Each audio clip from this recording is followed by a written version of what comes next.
कभी कभी जीवन हमें बहुत गहरी सच्चाई बहुत साधारण तरीकों से सिखाता है। कई साल पहले चीन में 3 मॉन्क्स घूमते थे। लोग उन्हें किसी नाम से नहीं बुलाते थे, वे बस 3 हंसते हुए मॉन्क्स के नाम से जाने जाते थे। अजीब बात यह थी कि वे कहीं भी जाते लोगों को कोई उपदेश नहीं देते थे, कोई दर्शन नहीं समझाते थे, कोई धार्मिक प्रवचन भी नहीं करते थे। वे बस बाजार के बीच खड़े होकर जोर जोर से हंसने लगते थे। शुरुआत में लोग उन्हें अजीब नजरों से देखते, कुछ लोग सोचते शायद ये पागल हैं, लेकिन धीरे धीरे कुछ और होने लगता था।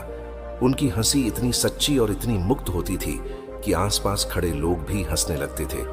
कुछ ही मिनटों में पूरा बाजार हंसी से भर जाता था, बिना किसी मजाक के, बिना किसी वजह के।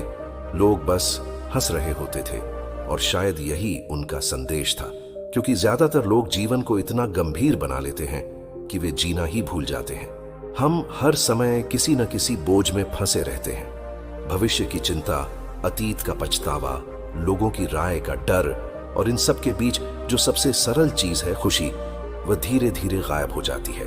तीनों मॉन्क्स बस यही दिखाना चाहते थे कि खुशी किसी कारण की मोहताज नहीं होती।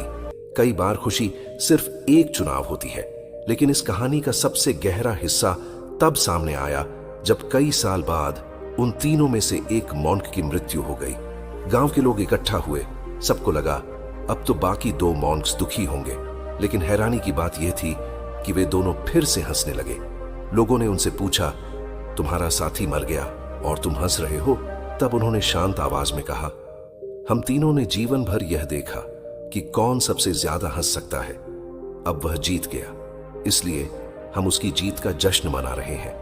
जब उस मॉन्क का अंतिम संस्कार किया गया तो एक और अनोखी घटना हुई।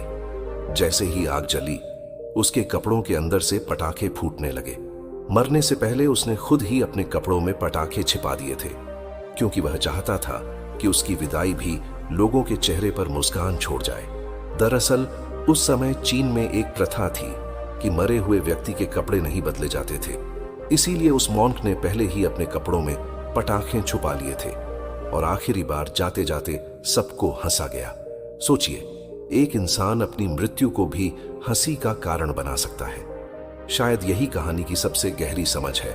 जीवन को इतना भारी मत बनाओ कि जीना ही भूल जाओ। अगर इंसान हल्का रहना सीख जाए तो दुख भी उसे पूरी तरह तोड़ नहीं पाते।